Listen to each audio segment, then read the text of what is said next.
Welcome to Graeme Games. My name is Graeme. This is a game. Today I'm looking at Defenders of the Omniverse. This is an early access title. It's very much a Vampire Survivors-like game.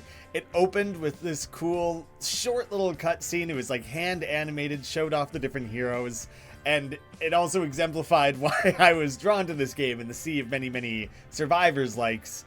This one, the characters it was showing off were very much like He-Man inspired, Ninja Turtles. Like, the people who made this game very much grew up in the 80s and 90s, and I feel like I have some kindred spirits in that developer team, so that made me want to check this one out. Cyborg Wastelands. It's the weirdest cyborg. It looks exactly the same as the sea. Anyway, Jake Thorne. I won't be able to show off like their actual names and stuff, but this is the one that gave me like the He-Man vibes, kind of this like She-Ra sort of Red Sonja, I think is the other character I'm trying to think of. I didn't have a specific touchstone on that one, but then this frog guy very much had like a Ninja Turtles thing going on, kind of like an XCOM, Half-Life-y, alien sort of character. I dug the characters, so that really brought me in. You can look up full-on lore, the Cosmic Cowboy. He's got a Cosmic Canyon, a Blaster Overload, health regen, a whole bunch of different stats, pickup range is less, his movement speed. And there's a few more. So there's 5 characters, and they have plans for up to 8. There is like a public roadmap, and I think that was part of it, was more characters. Every 5 blaster attacks launch an additional large and powerful projectile with no pierce. And Blaster Overload, Jake overloads his blaster and shoots a continuous beam of energy that deals high damage to everything in its way. I think that's everything we could possibly need to know. Let's just get in here. Weapons fire automatically, but you do still have to aim, which I know some people were critical of in the reviews for this, so it's worth knowing. I didn't expect this, actually. That's intriguing to me. It took me very little. I saw like 10 seconds of a trailer and the character designs, and I was like, yeah, you know what, I'll give this a try, why not? I really didn't expect that sort of shakeup, where you'd have more of like a Spire-like progression system where you're moving through different areas. So like, how long do I have to survive a specific area? I knew you had a dodge roll too. I thought that was just like also good to include in a game like this. So, I have one rare thing, which makes me think I should probably lean towards that. Lower your cooldown. You can spend a resource to refresh, but I don't have any of that. Reduce damage by 2%. Doesn't feel like a lot. I assume it will scale. Hungry Omni Squid. Increase drop pickup range by 25%. Since it starts low there, like that could be useful. But like, just having the better damage output seems like a good place to start. I should find out if that drops anything cool. I got an achievement for destroying my first crate, and I got some sort of little like card resource for that. Ooh. So is it tracking kills? Yeah, top right, it's tracking kills, not my experience. I was curious if there was like a redundancy in the information there or something. Increase max health by 10, increase strength by 10. You know, it's one thing is as the game was loading and it was like, here are the controls, I thought, how smart. The controls are so simple. You might as well present it to me there. But then it auto advanced, at least the first time booting up the game. It should give you a second to read it and then be like, yeah, I've got it. And then move on. So I would change that. It's early access though. They're already very actively working on controller support, deck support, like all that stuff. Increase strength by 10%, raising all weapon damage. That could be useful.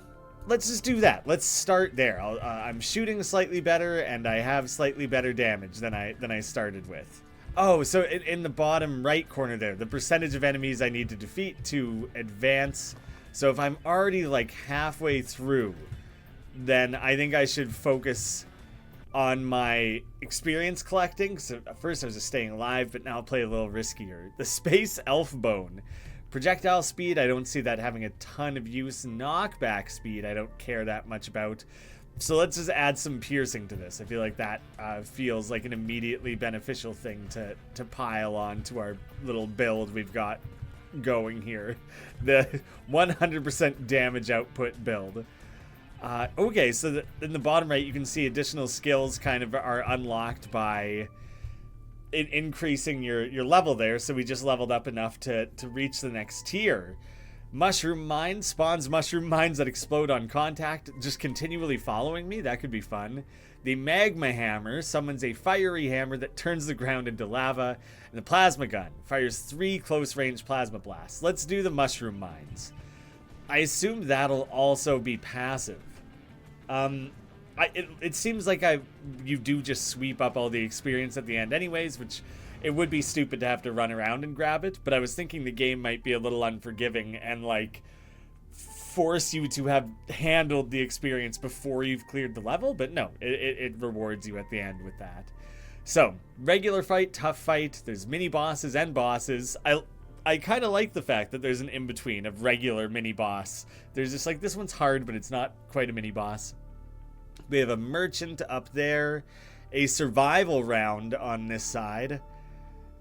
Ooh, a mini boss up there. I do definitely want to tackle a mini boss. And then that's a proper boss. And then there's a whole other, there's 3 full areas to go through. So this is, I should just make some quick decisions then. I definitely want to pass through the mini boss, which commits me to kind of the left-hand side here. So I'm going through the tough fight. That means I'm skipping the survival option that was presented there, but that's fine. Those are my mushrooms. They're just spawning wherever the hell. I thought they would like be trailing behind me. There's something like kind of funny about that, but it's less useful than I expected it would be. I gotta make sure I don't accidentally have too many buttons on my keyboard pressed down. I feel like it's a little bit of an issue with this keyboard, and I can accidentally block myself from going the direction I'm intending. Dang it, I'm failing to get in there. I do enjoy that there are enemies that are like fighting back and everything crap.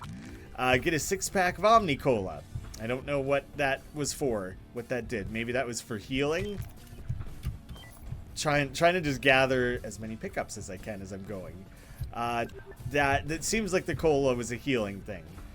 The way I rolled into that rock there, like, I think it would feel nice if the game knew to kind of slide you around the rock a little bit, because I was on the edge in my opinion, but you know, that it could just be a skill issue. So let's see, Epic, get the piercing way up. I think I will. His like 1 every 7 shot thing doesn't have piercing. That was like very specifically a noted thing. Look at that chained up guy there. I wasn't sure if he was, it looked like he was like holding a gun or something. I thought I could go gather something up there. Lost my chain of thought. That's fine. So I should just do an experience sweep anyways, so I can try and level up within the round here. Nice, okay. Ruined power, let's get a little bit more strength up. Like, now I know I don't have to be that cautious about gathering the experience. Oh, and does it stop spawning enemies? Like, I was curious if the enemy spawning was continual, and then it just cut off once you hit that specific threshold. And it didn't seem like it. It spawns a very specific number of enemies. That's what you have to survive through. So I want to stick to the left here so I can purposely go for the mini boss. I might as well shoot at the crate that's immediately available.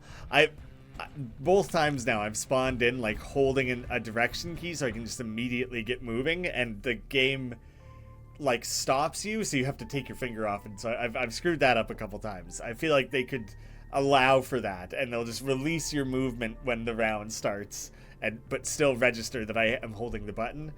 I really don't think knockback matters. It doesn't feel like it does to me. Tiny bit better cooldown. Nah, let's just do strength. Let's just get better damage. It hasn't really mattered yet, but I don't know if there's damage reduction on piercing, in which case I definitely want that high damage so that I'm still like killing things on the way through. I believe I'm seeing there is damage reduction on piercing. Wow, I really got quartered there. That was sudden. That singular encounter may affect some of the decisions I make for the next few level ups. I actually don't even know what those blue ones are. Get a big pile of Omni credits. That was what I just picked up there. I guess that stuff must be meta currency, like between run. Although there might be merchants on the main map. I'm eating a lot of those bullets. They're just shooting little triple shots. But it's that much more things to keep track of. Everything else is, you know, running at you pretty like slowly and pretty easy to just kind of keep a side eye on. That it does add like a nice little bit of extra challenge. The faulty space distorter, increased size of all attacks and projectiles. Sure, why not? I feel like a 5% increase is going to be a negligible difference in terms of my shots, like grazing enemies. Oh man, I suddenly just got absolutely blasted to bits. Come on, where's my big bag of Coca-Colas or whatever they are, Omni-Cola. Okay, oh, maybe the chests are color coded. Like, maybe green does always carry, that one's gold. It totally is. So green is healing. The blue is the like, meta currency stuff, I think. Maybe it's, like, experience. Gold ones are gold. Nice. Experience magnet, that'll make a huge difference. I feel much, much better about where I'm at all of a sudden. Let's just get some more blaster damage. And we're most of the way through. The chests, I'm pretty sure, do disappear once you've cleared a level. So I think there is some value in just running around and collecting those before the level wraps up. Like, I'm right towards the end here. I don't know how many people watching this will have played Call of Duty Zombies, any of them. My roommates got really into it. I was always terrible at it, but I always remember it being a strategy in that game to, like, leave one single zombie alive at the end so you could run around and do some, like, last-minute level management. So that's the mindset I was in there. So that was a tough... No, that was a regular fight. I did better with the tougher fight than anything else. So this one should be notably tougher. It's further in the level and everything. Mini boss after that. I guess I'll see. I'm at like half health. Yeah, kind of right around half health. So there's a pretty good chance that... Oh god. Okay, was that like a bomber type enemy? I feel like he had like a little circle around him and he was running at me fast. I gotta wait and see if that comes up again. Yeah, this could be tough. What the hell is that, man? Why can't I pick it up? Okay, yeah. Okay, they do quite a bit of damage when they blow up on you, too. Dangerous enemy. Gotta be careful of all of that. What the hell are you? Why can't I pick you up? Damn it. Like, it was specifically out of a health chest, so I was thinking, like, this must be useful. Oh, I just noticed the thing above my health bar was tracking my dodge rolls. And so you actually have 4 dodge rolls, which means I could have been doing it way, way more often. You failed the Omniverse. Cool, Skeletor-esque, like, big boss there, too. So I appreciate that. Didn't survive all that long, which that kind of makes me think with 3 acts of the game you're fighting right through, this one is leaning really heavily towards meta progression, which, like, I don't know, I kind of prefer when you can just get good within the run itself, balance that with skill. But, you know, this is the route they're going. That's gonna be a divide in the appeal for people. So, die for the first time automatically earns you that new hero. Getting a 6-pack is worth some credits. Getting a pile of credits is worth credits. First big Echo Crystal, your first crate, all that stuff. So every achievement was worth more of those credits. So let me see. There's power-ups, and that this is tracking your achievements that you've unlocked so far. So let's start here. Increase strength of your like basic weapon. You kind of can't go wrong with that. Although, what did we just do? First strike. First strike at each enemy deals 15% more damage. So literally the first time each enemy gets hit for the first time? Is that what that means? That doesn't mean like the first time per round, right? That would be so lame. Reducing cooldown and swift hands. Hero signature weapon attacks a 10% chance to nullify another weapon's cooldown. Better pickup range. Let's see. We'll just look through other things. XP gain by 2% though. That's not that good. Movement speed. Movement speed I do want. And wait, have we reached that one? We have, right? It's like colored in. That makes me think. 10% movement speed for 1 second after dashing, so that must be the roll. Armor, hero regen. Do I currently have any health regen? Let's add some. And growth, recover 10% max health whenever hero gains a level, so I think that one will go a long ways. Adding the health, projectile speed, 10% chance to spawn another projectile. That one's pretty expensive, so I can't afford it. Increased size of attacks. Weapon effect duration, 5% more credits, and we're back around to additional strength. So let's lower the weapon cooldown. Hero signature weapon attack, 10% chance. Yeah. And you could refund those if you decide you didn't like that. Purchasing an upgrade earned credits, so that probably means I could buy one more thing. I already did the move speed. Regen. Sure, let's just do max health then. And revive hero with 10% max health once per run. So we got a whole bunch of stuff going for us. I'm going to switch over to Sasha. She has a thunderclap, stuns enemies with every 4th strike of the thunder sword, and sword storm channels a storm for up to 5 seconds, gives Sasha increased armor and slows down enemies. Storm grows in size and explodes, dealing more damage the longer it's channeled. I don't think I ever really used oh, it's your ultimate. Okay, that I kind of missed that before, how to activate your ultimate, so I should have been using that before too. Luckily, there's 2 options, because my middle mouse button doesn't work. There is a merchant, so I could try and swing through a merchant. I would love to try and hit that mini-boss. Destroy statues, loot goblin. I want to see some of these alternate things. So I'm going to push up to the side here. I'm going to try the survive. I'm going to try just things I haven't seen yet. Although we'll see how far I make it. Because do I attack melee now? More or less, yeah. I could see this being pretty tough. That's me just using the ultimate. I realize what like a waste it is to do right off the bat like that. But I kind of wanted to see where its charge is even being tracked. I'm not certain. Double your damage. Yeah, let's just immediately add that. Knockback will make a much bigger difference for this character, presumably. I feel a little safe here for just a second. There's not as much of an AoE on that as it felt like there was just looking at it. Defeat 500 enemies. Yeah, so I was kind of trying to line up that chest and just wasn't hitting it. So let's play around with better knockback. And I can't use the ultimate yet. So, oh, maybe that's in the bottom left there. The thing counting down is at like 20 right now. That must be it. Like a full minute cooldown on your ultimate.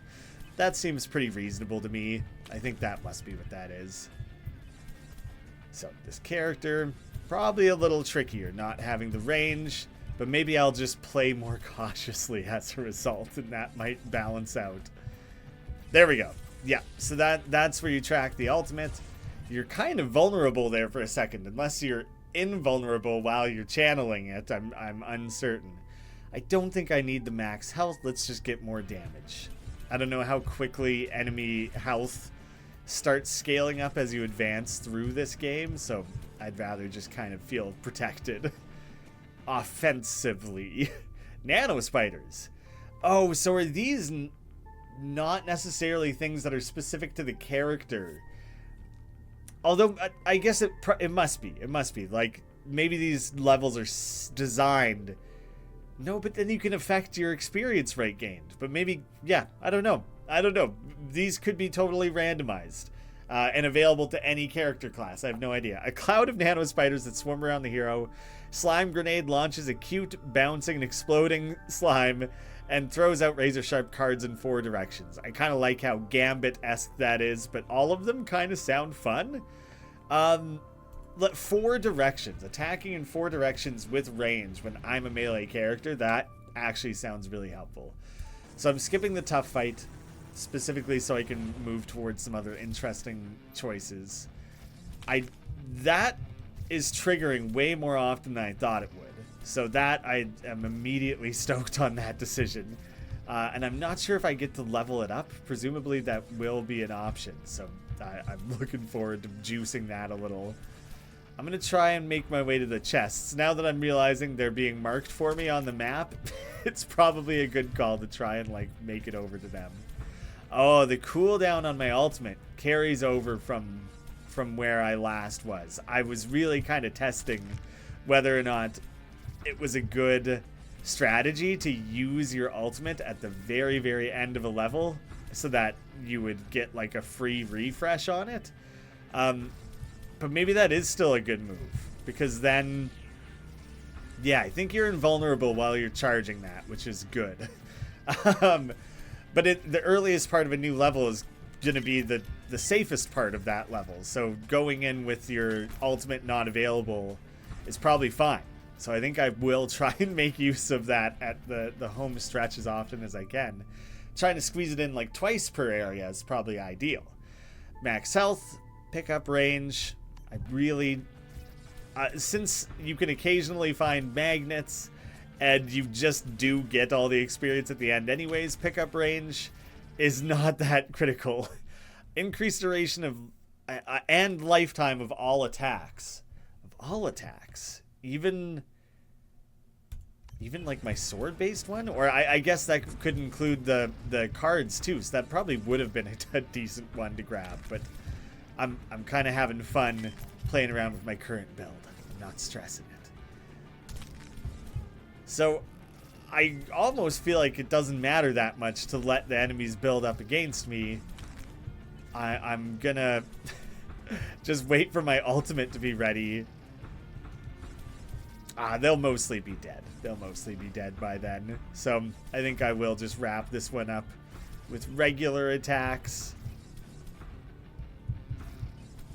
The guys with guns are by far the most dangerous. That was my keyboard. Too many inputs at the same time issue. Oh wait, there wasn't that many lingering experience pickups. All right, well, let's try the survive one. So it'll just be presumably a non-stop onslaught of enemies, and you have to live for a certain amount of time. So it's very much the vampire survivors mode. Just going like more all in on that. And there, I had the ultimate ready to use right at the start of that, which I think worked out pretty well. I'll back off on damage this time. 25%, a quarter of the time they'll attack again, especially with those cards. That feels huge. This damn keyboard, man. I've never figured out how to stop that from happening. It gets mad when like 3 buttons are hit at the same time, which is tough in a game like this where you're constantly like changing directions. Oh, you have more of a dash than a roll, and I should definitely be using it more often when things get a little sticky like that. I'm trying to just make my way to this health box. Oh god. Okay, those bomber enemies are going to be very troublesome with my like melee weapon type. It's so far so good, but it's sketchy, man. All right, ultimate. Oh my god, look at the amount of things they're shooting at me at the same time there. That's brutal. Okay, those explosive things are gonna be the death of me. That seems really hard to deal with. I just used like all of my dashing at once. Okay, oh god, the D button's not working at all. Oh my god. Okay, I'm gonna die because of that. Crap, I have to survive for so little additional time here. That sucked. I took so much extra damage from that. Make the size of my attacks bigger. This triggers 50% more often. Yeah, that thing is strong. I could add knockback to the Omega deck. Mini Omni Portal. this is something I currently have. I don't remember what that does. How do I already not remember what that does? Or maybe that's my big ultimate move? Maybe that's what that is. Let's just make the sword attack more often then. Holy crap, why is my D, like, not working? It is, just not very consistently. Oh, now I gotta go into a tough battle. That little marker is nothing. I think it's just indicating that I'm on the map, which, yeah, I know. Okay, get me some health right out of the gate here. I'm just racing to those green boxes. You stay away from me, you goblin. Yeah, okay, so it is like, for a second I was starting to think it was like a machine. No, it's like a little one of these little goblin things, like just carrying a bomb, booking it straight at you. Kamikaze style. Okay, let's... This is safer overall than the big survival variant of things were. There's less stuff spawning all the time, but it's still pretty dicey. All right, let's get in the middle of it all. Do kind of a clear of the room. Nice. I feel like my card thing just triggered like 1,000 times there. 33%. Okay, I got a ways to go here. I think the main thing is just keeping alert of the actual gunman enemy types. They are what is doing me in most. I think if I keep kiting things this aggressively, then I'm not actually like getting kills or getting any stronger, and it's just more and more enemies piling up against me. So I might be kind of on a bad circling the drain here a little bit with that strategy. I know that the yellow box probably isn't going to have what I need, but I just got to get moving around and doing something. Okay. Dashing much more often is helping. That's making a big difference. Oh my gosh. Oh, I didn't even kill him with that. Ah! Just get me away. 70%. It's going okay. Okay, I kind of just got stuck in the corner there. Oh, I did get killed while I was triggering my ultimate, so apparently that can happen. So much of that was just clunky keyboard and my own mistakes, you know. Yeah, so I can't fault the game for those little errors on my part. A decent amount of credits to invest in additional upgrades there. The different areas. It is just the one area so far, so that the other things are coming soon. But I mean, like, one area is 3 different acts to push through. I'm curious what people will think of that, since so much of the appeal of Vampire Survivors is playing for just like 30 minutes, hard capped, even if you win. Whereas this, presumably, can stretch out quite a bit longer. But it's I appreciate that they're shaking it up, and I definitely love the inspirations. Even the logo is clearly like He-Man inspired, which it just speaks to me. The Graeme Games logo is He-Man inspired, so they get bonus points for that. It's out now in early access. You can check it out for yourself. I'll have links down below. Thank you so much for watching. I hope to see you again soon.